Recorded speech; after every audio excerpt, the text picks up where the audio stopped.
Hello, everyone, and welcome into the Final Bet. Saints training camp is a little over a month away on Airline Drive. 90 players will be on the field for camp, but who will make the 53-man roster? That's why I bring in Sean Fazende for a Saints roster projection. Let's get to the opening line. New Orleans offensive breakdown, black and gold defensive numbers, and USA knockout stages thoughts. But first, let's get to this roster projection. Let's start at the quarterback, Sean. 2 or 3 make that 53-man roster for you. Well, you can only go off what Kellen Moore did a season ago. He kept 3 quarterbacks on the roster. I know Hayner was back and forth. There's a little bit of manipulation.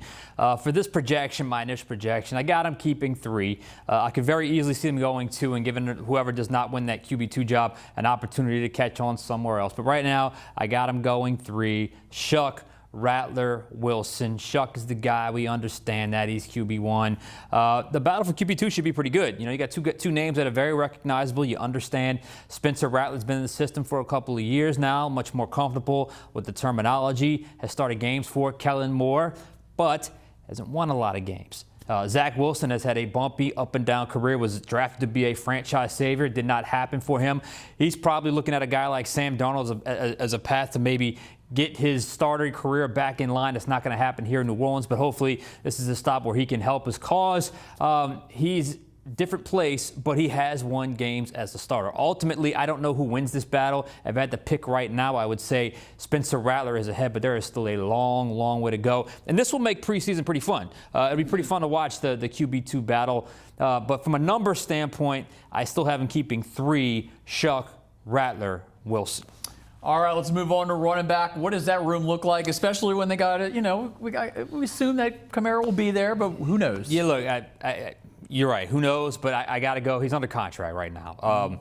And the last time we spoke to Kellen Moore about it, he certainly seemed a little warmer to the idea of having Alvin in his plan. So with that in mind, I kept 4 running backs. RB1, obviously, Travis Etienne. There's no doubt about that. If you just look at the reps and OTAs and minicamp, even with Kamara there, he wasn't doing much, but when he was doing the light walkthrough stuff, he was with the second team. So you have Achane, you have Kamara, you have Devin Neal, the second-year pro, who has really came on at the end of last season, in particular his ability to pick up the blitz. I love his football IQ, a little banged up right now. We'll see what happens once training camp gets here. Number 4, this might be the surprise, I have Audric Estime over Kendre Miller. Oh. Kendre Miller is a really good running back. Kendre Miller is never available. He wasn't available for most of OTAs and minicamp.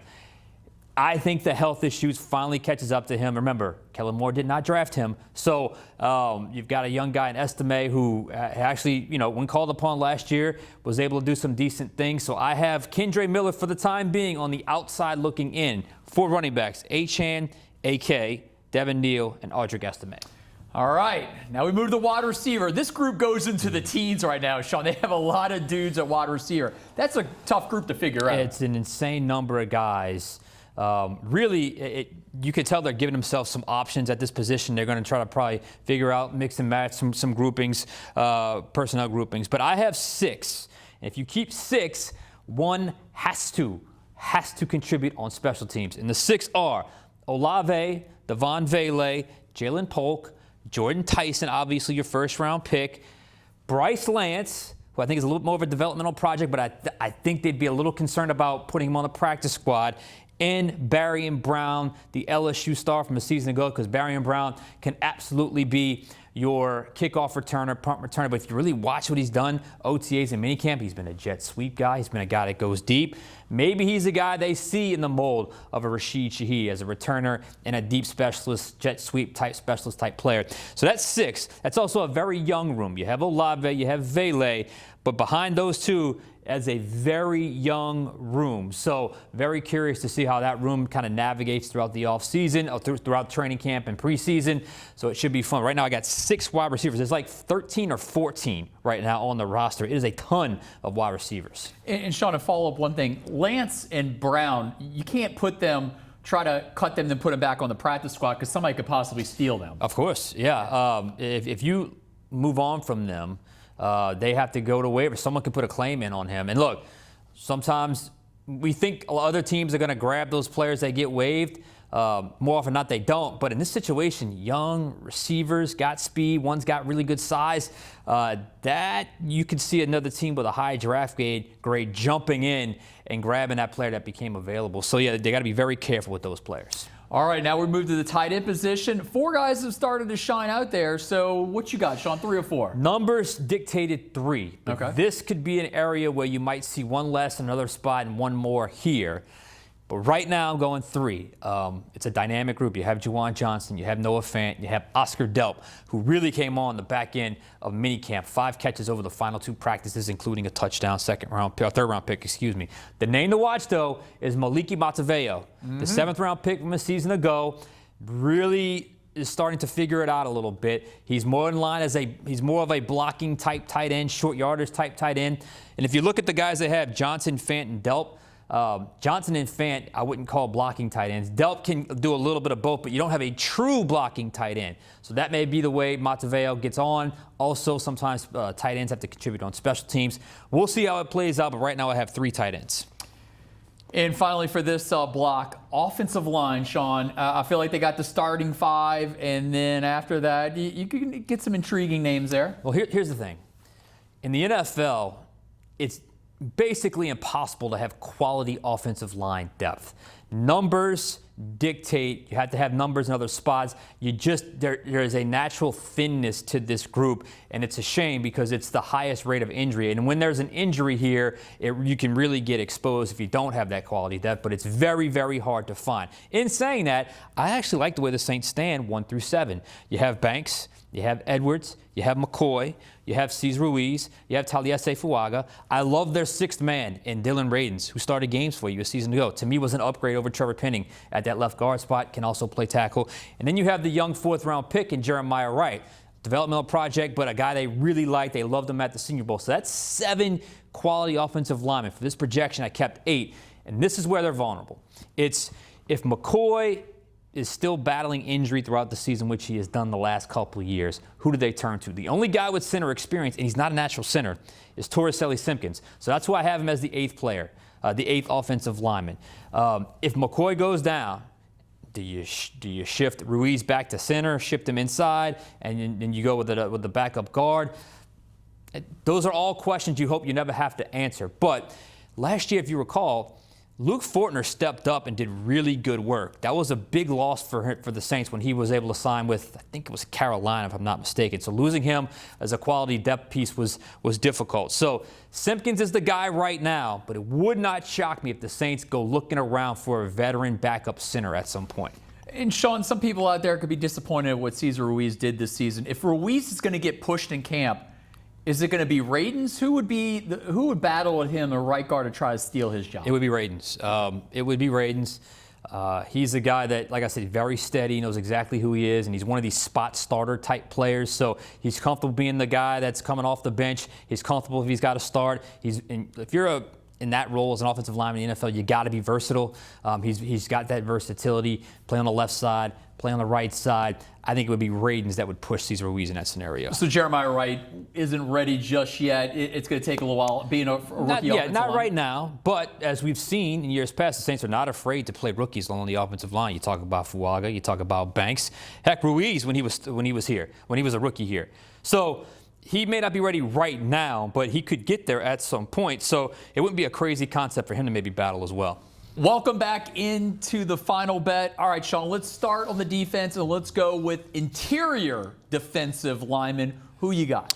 This is a very intriguing group. Right now I have 5 guys. And remember, in a 3-4 system, we think of defensive end as like edge pass rusher. But in this system, the defensive end is almost like another D tackle. They do a lot of 2-gapping. So they're playing inside of the stand-up edge guys, plus there is the nose tackle. So depending on what personnel they're against, if it's base, if it's nickel, you may have 3 interior guys and 2 edge guys. Sometimes it's only 2 interior guys and 2 edge guys. However, for this scenario, I'm keeping 5, but I almost scratched it out and put 6, but I'm going 5. It's Brian Brzee, obviously. Devon Godshaw, who was a little up and down last year. Vernon Broughton, if you remember, the draft pick from a season ago, who's getting first-team reps, OTAs, and minicamp. No pads, so you take that for what it's worth, but he's still getting first-team reps. Nathan Shepard, who quietly had a decent year last year. He has not been around for OTAs. He was there for minicamp, but was not there for OTAs. But the club was well aware of where he was, so he decided to train elsewhere. That's fine. And then the rookie, Christian Miller, a guy they want to bring in to help stop the run, which is a little bit of a vulnerability for this defense a season ago. That's 5 guys. Do you need 6? Possibly. And if there is a 6th man, it would be John Ridgway, number 95 for the Saints. He would be the 6th man. I don't have him on yet because of numbers and other spots, but right now I have Brzee, Godshaw, Broughton, Shepard, and Miller, and I would not be shocked if in the end they actually kept 6. And if there's 6, it would be Ridgway. Sean, I know we're not in the training camp yet, but if there was going to be 2 starters that you were going to go, the first day of training camp happens late July, who would be those first 2 guys out of those interior offensive linemen or defensive linemen? I think right now you're going to see Brzee on the field. You're going to see probably Nathan Shepard as the starting nose. He and Davon Godshaw will probably rotate in and out. And the opposite, you may see Vernon Broughton on the field as a starter. So that's really where they got to sort that out. I don't think it's etched in stone right now, and you really can't tell anything until the pads come on and you're getting into training camp, especially in those joint practices will really be a telltale sign and the preseason games. But right now, those would be the 3 I would pick. All right, let's move out to the outside, the edge, defensive end. This room now changes your projection with Cam Jordan signing last week. Yep, no doubt about it. So I have Chase Young, we know that. I have Cam Jordan, we know that. I have Carl Granderson, we know that. Now, how many edge defenders do you keep? That is the question. I have them taking 5. So 2 more. The last 2. Tyree Wilson, a man they traded for in the draft, a former first-round pick, trying to revive his career a little bit, something that people tend to do, defenders tend to do when it comes to Brandon Staley. They go to him to revive their career. And it came down to Anthony Jennings or Chris Rumph. I went with Rumph because Rumph was very steady last year, consistently made plays. I like Jennings because he's a run stuffer, but in this scenario with Cam back, I have Rumph. Now, that's important to point out because you have 5 edge guys and 5 interior guys. Do they stay that way? Is it 6? Is it 4? Do you have to have 5 edge players? Do you need 6? Again, this is a puzzle that you have to constantly navigate because there's injuries in other spots. You may have to keep a higher amount in other areas. But right now, I have them keeping 5 edge defenders. And Sean, talking about Tyree Wilson, they only gave up a 5th-round pick for Wilson. So if they do decide to cut him, this isn't like the end of the world. I mean, people shouldn't be freaking out if Wilson doesn't make the 53-man roster because a 5th-round pick isn't the worst to lose, huh? No, and realistically, a 5th-round pick in that scenario where they were slotted, would that player be ready to contribute right away? Probably not. Wilson is a guy, remember, they didn't know what was going to happen with Cam at the time they traded for him. But Wilson is a guy a lot of teams loved coming out. When he came out a couple of years ago, the Raiders were able to get him. I think it was 7th or 8th overall. So this is a player that a lot of teams like, got good size, can certainly play the position. It's just a matter, can it all come together, and hopefully Brandon Staley can get it out of him. All right, we talked about the defensive line. Now let's move a little back to linebacker. There's not a lot of depth at this position right now, Sean, so I think this is probably one of the more easier assignments you had was picking the projection at linebacker. Yes, and here's why. It's the exact opposite of the wide receiver scenario. There's like 14 or 15, 13, whatever it is, receivers on the training camp roster right now. There's 6 linebackers. You keep 5 linebackers. Special teams plays a big role when it comes to the linebacker room. There's only 6, so you only got to cut 1 guy. And the other guy may end up being on a practice squad. So you have Caden Ellis. You have Pete Werner. We all understand that. You have Stutzman, a guy they really like from a season ago. You have Isaiah Stallbird, who, if you recall last year, he and Stutzman were splitting time on the field with Werner next to Mario Davis. So I think he's a guy that maybe we've kind of slept on a little bit that I think they like. And the final spot I have, it came down to Jalen Ford or Jackson Sermon. Remember, Sermon is the son of a Saints assistant coach. That's not why I'm doing that. But I think Sermon is a guy that probably gets the last spot. Jalen Ford was not selected by this coaching staff. You keep kind of waiting for something to happen with Jalen Ford. Yes, he can contribute a little bit on special teams, but so can Sermon. So right now I have Sermon being the 5th guy and Ford being the outside guy on the outside looking in. It's also important to point out some teams like a lot of linebackers. So maybe all 6 guys make the roster. I also think it will not remain at 6. I don't see how you get through a full training camp with this thin of numbers at the linebacker position, with all the joint practices that you have, all the preseason games that you have. I bet it will not stay at 6. But right now, those are the 5 I have on the roster. All right, now we move to cornerback, where you got 2 guys that look like they're pretty solid in their starters. Who's backing up, and who's the group? Yeah, so this is a good group. I like the mix of young and old. Kool-Aid McKinstry and Quincy Riley are 2 starters on the outside. Kool-Aid is the third-year pro. We talked to him. He's a guy that's very eager to embrace kind of being the #1 guy in the secondary, something he was not the last couple of years. He had 3 interceptions last year, so a pretty good year for him. Quincy Riley is another one. Excited about the opportunity, a second-year guy. There were moments last year where, look, if you're a rookie corner, you're going to get tested and you're going to get exposed. You got to just take it all in, have the short memory, and get on to the next play. I thought he did that really good last year because he was playing so much better by the end of the year than he was earlier in the year. 2 guys backing him up have plenty of experience. Isaac Yiadom, plenty of experience here with the Saints and other teams, and productive, I should add. And then Martin Emerson, who was just a couple seasons off of a 4-interception season for the Cleveland Browns. Obviously, he's coming off of the injury. But those 2 guys are your backups. That's good quality depth. So you're in a good situation right there. My final cornerback is not T.J. Hall, not the 7th-round pick. It's actually Rejjon Wright.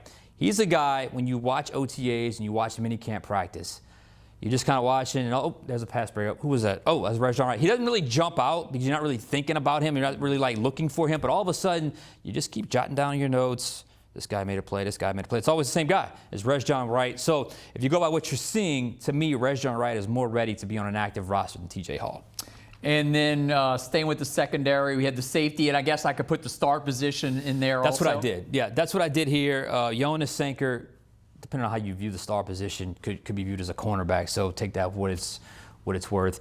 So you have Jonas Sanker, then you have Justin Reed, then you have Julian Blackman, then you have Jordan Howden, who is a guy coming off, was it year 4 or 3 for Jordan Howden. So this is kind of a year he's going to have to figure out his spot as well. And a guy I really like that makes this room a really good, deep room is Terrell Burgess. You recall last year in the Giants game, he was the one, he basically saved the game with that flea flicker. He ran it down. The guy was wide open, but he hustle played, ran it down, can contribute on special teams. He's exactly the type of guy you need at the bottom of your roster, really bring the floor up to the depth of your program. So I actually like where the safety spot is. Reed, Blackman, Sanker, Howden, and Burgess. And again, Sanker is a guy who's going to play the star position, but for this projection, I got him at safety. All right, and finally, last but not least, the special teams group. Let's start, who's going to be the kicker? Who we got kicker? Well, the Saints brought in a new kicker, UFL, Tanner Brown. Had a couple of 60-plus yard field goals in the UFL, was a special teams player of the year in the UFL. He will now compete with Charlie Smith. I think it's very important. They had Shipley here. They shipped him out. Smith has a powerful leg, but so does this guy. Smith has been around for a while, but this guy's probably played more football in his life. Mm-hmm. Smith, in my opinion, still has to work on his accuracy between 40 and 49 yards. It's great to boom it from 50 plus because you don't necessarily need to have the higher percentage from 50 plus because obviously there's a little more leeway. But 40 to 49 in the NFL, you got to be almost automatic nowadays. So that's where I think that's his Achilles heel. So if Brown can be more proficient there and also have the leg, that could be what swings the competition. Right now, it's Smith because I haven't seen Brown play in the Saints uniform yet. But this is going to be fun in the preseason as well because each guy will probably get, rotate their opportunities to kick extra points and field goals, and we'll see who wins the job. And then your punter and long snapper? Zach Wood, long snapper, been there forever, the most anonymous guy on the team. That's a great thing because if you know your long snapper, it's probably because he made some horrible snaps. Yeah. That has not happened with Zach Wood. He's been here for like 10 years already. He's one of the longest tenured Saints players. Ryan Wright was a guy they invested in heavily in the offseason from Minnesota, the former Tulane punter. And look, it's such an upgrade over Kai Kroger from a season ago. And if you can add and flip the field and be on the plus side of field position week in and week out, that's the variance that you need, that you could need in the thin line between winning and losing in the NFL to get more wins this season. All right, there's your roster projection. Sean Fazende, thanks for your time.